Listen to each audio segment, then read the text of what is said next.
Welcome to a taste of Pax Renaissance. This is an attempt to just kind of show you what I like about Pax Renaissance. I call it a brain burn. It has very many decisions, but they're pleasant ones.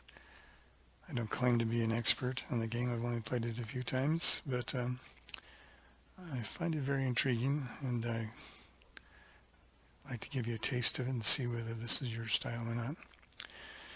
So this is at the beginning of a game, and this kind of the choices you face when you start a game. Just kind of like the two-player game looks like. We've got two-player setup. We are playing as Fugger. I guess we're going to try to give it from the perspective of Fugger. As 3 gold or 3 florins to start with. The other players in Medici starts with 4 florins. So the first thing we want to do is look at the market and see what we want to do. One of the first things I look at, since I'm kind of a beginner, and the easiest victory condition to comprehend is kingdoms. And one of the easiest way to get kingdoms is to marry a queen. And at the beginning of the game, all the kingdoms are available. So there's actually 3 potential queens here on the west trade route. There's Johanna the Mad, or Margaret of Anjou. And Johanna will let us get Portugal, Aragon, or Holy Roman Empire.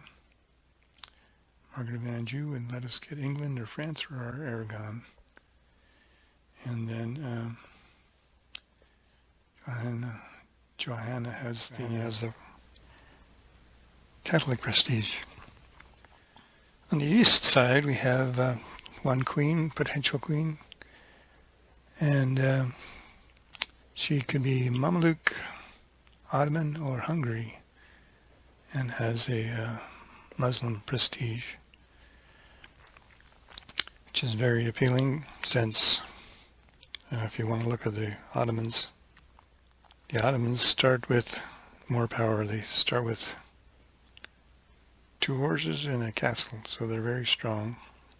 So it's a valuable place to be, so that's very tempting.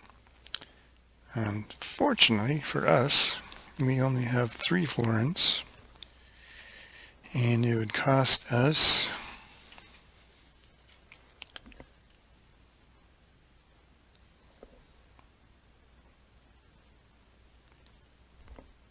4 florins to be able to get that queen, Siti Hatun of Dalkadar. So maybe we'll have to change our strategy. What else we have available? Well, interesting enough, we have some very powerful pieces. On the east side, we have Janissary, who have 2 horses, and they can be anywhere in the east. So it's a very powerful piece. And they have conspiracy.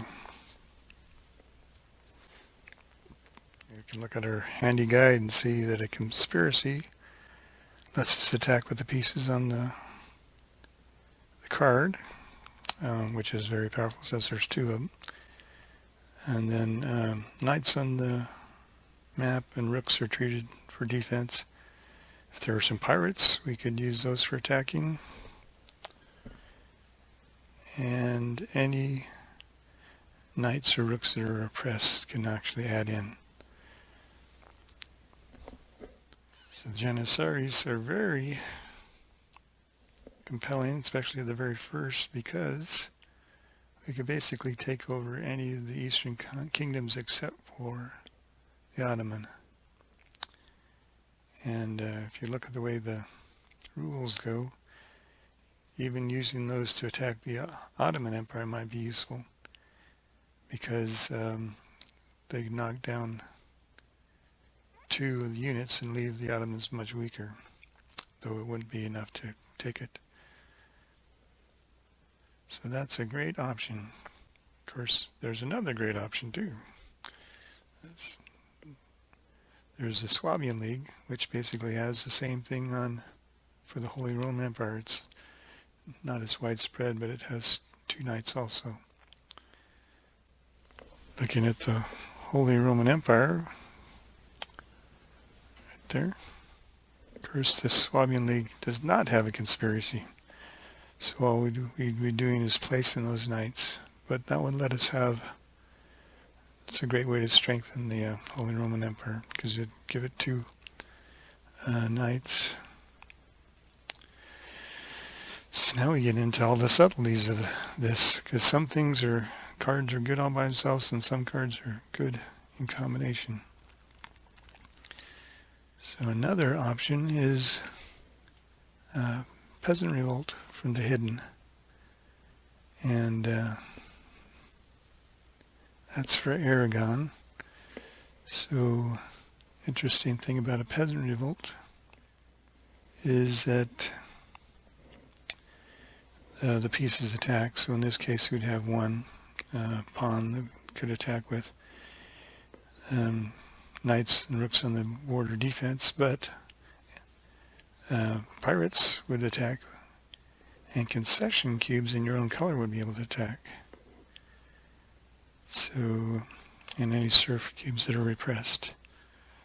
And then if you win the attack, you basically gain the kingdom, though there's other options if you already have the kingdom, and do what they call a straw man attack, or an existing kingdom. So there's Aragon, and there's a yellow cube right next to it. But we're not yellow, we're orange, so that doesn't do us much good. But it would do our opponent some good. So we don't know if we want to let our opponent get that piece, because they could take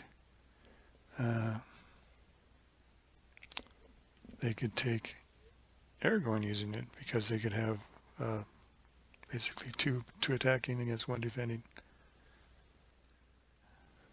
And that's not all. There's another good piece out here. If the Hookstetter Bank, an interesting power it has, you can have a hand size be unlimited. Normally your hands you can only have 2 cards in your hand, which is very restricting. It also has a western trade route, as does the Hidden. So, I mean, one of the considerations you need to make is tableau building. And so, I mean, that'd be a useful card too. Another card is Duke of Athens. It has a conspiracy against the Ottoman Empire, but only has 1 piece on its board, so it only attack with 1. But its interesting power is that it can do a siege, which basically removes any knights or rook if they want to. So if our opponent ends up getting the Ottoman Empire, which it appears very likely, or possible, since they can actually afford and basically get the Ottoman Empire through marriage, being able to do a siege action on the Ottoman Empire at any time would be useful. And here's another interesting card. The Handsome, they can do a jihad in Hungary, and they've got 2 knights in which to do it. So you go over to the Hungary Empire, and we can see that using that card, we could actually conquer the Hungarian Empire, Hungary. Using that card, we could conquer Hungary at this point anyway, because we'd have 2 knights against 1 knight. And jihad, you just have to have attack somebody of a different religion, which is also interesting because it draws in pieces from next door. So all these are interesting options that we could actually get. And that's with just one of our options. We'd have an option of buying a card and playing it this time, or we could try to buy 2 cards, or another interesting option on the very first turn is we could do a trade route. Now to do the east trade route, there's no florins on there right now, but an east trade route east trade route would let us gain a florin because we to start off with. But it also would end up burying the next card. So if we did an east trade route without buying the Janissaries, they would go away. Or there's the west trade route. We could do the west trade route and get our 1 florin and end up burying the Swabian League. But there's more options. We could combine the two. So let's say we decided to buy the Janissaries and then do an east trade route.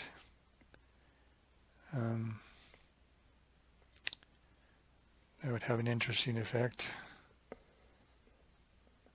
since there'd be only the 1 florin, but nobody would actually, well, if there was 2 florins on there, 1 florin for the trade, and then 1 florin if we'd purchase something, would actually let the florins go all the way to the end of the trade route, which would reinforce all those countries,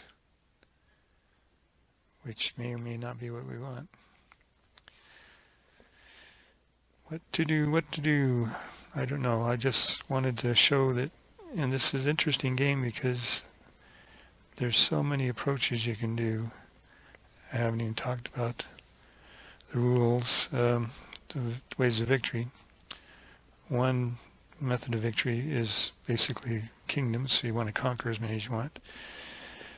But another method of victory, you need to have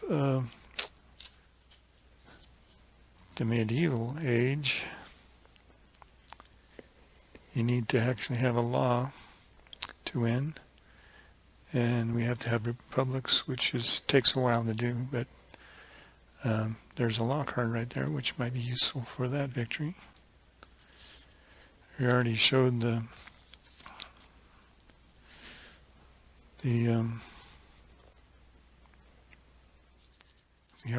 prestige for religions. There's several out there, and one of the important things for doing religious victory is also out there, in that you need to have a bishop out, and then have converted at least 1 kingdom into a theocracy.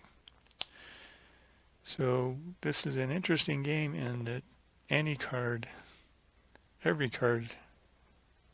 can be useful and may be useful at very specific times.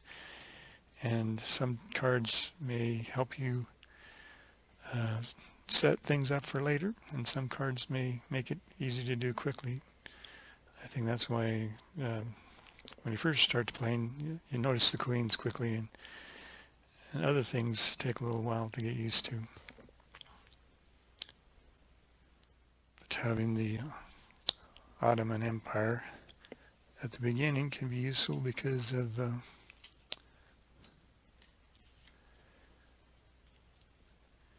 it's got a Muslim prestige, but it also has the campaign, which all kingdoms do, I believe.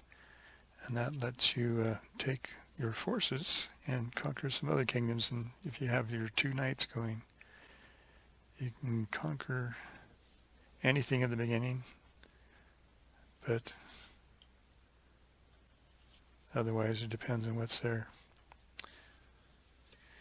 Anyway, I hope that's a good taste of what Pax Renaissance is, and I'll talk to you later.